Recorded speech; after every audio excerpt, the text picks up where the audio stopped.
चवनि था त हिकिड़ो पुटु पढ़ी लिखी तमामु वॾो माण्हू बणिजी वियो। पीउ जी वफ़ात खां पोइ संदसि माउ ॾाढी महिनत मज़दूरी करे खेसि इन लाइक़ु बणायो हो।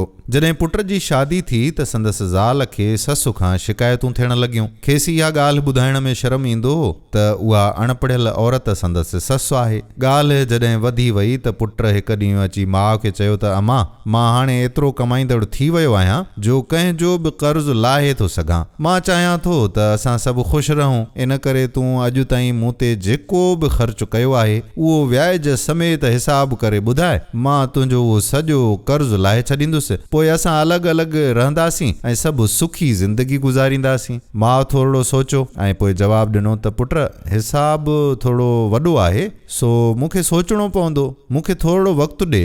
पुट चयो त अमड़, का ॻाल्हि कोन्हे, काई तकड़ नाहे, तूं 2-4 ॾींहंनि में ॿुधाए छॾिजांइ। राति थी ऐं सभु सुम्ही पिया त माउ हिकु लोटे में पाणी खयो ऐं पुट जे कमरे में वई। जिते पुट सुम्हियल हो माउ उते हिकु पासे पाणी हारे छॾियो। पुट पासो मटायो त माउ वरी ॿिए पासे बि पाणी हारे छॾियो। पुट जंहिं बि पासे ते सुम्हण जी कोशिश कई त माउ उते पाणी हारींदी रही। पुट तंग थी उथी वेठो ऐं कावड़ में चयईं, अमां, हे छा पई करी? मुंहिंजो बिस्तरो पाणी पाणी छो करे छॾियो अथई? माउ वराणियो त पुट, तो मूंखां सॼी ज़िंदगीअ जो हिसाबु घुरियो हो। मां त सिर्फ़ु इहो हिसाबु करे रही हुयसि त तुंहिंजे नंढपिण में जॾहिं तूं बिस्तरो आलो कंदो हुएं त मूं केतिरियूं रातियूं जागी गुज़ारियूं हुयूं। हीअ त अञा पहिरीं राति आहे ऐं तूं हाणे ई घबराइजी वियो आहीं। मूं त अञा उहो हिसाबु शुरू ई नाहे कयो जंहिंखे तूं लाहे कोन थो सघीं।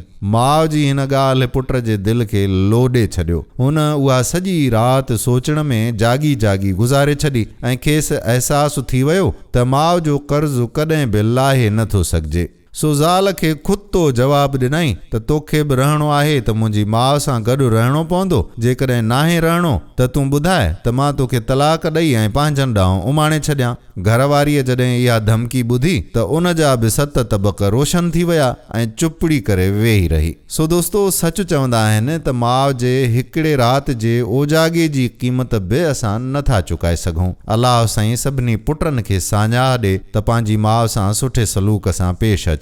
वीडियो वणी हुजे त पंहिंजे दोस्तनि ॾांहुं ज़रूरु मोकिलिजो।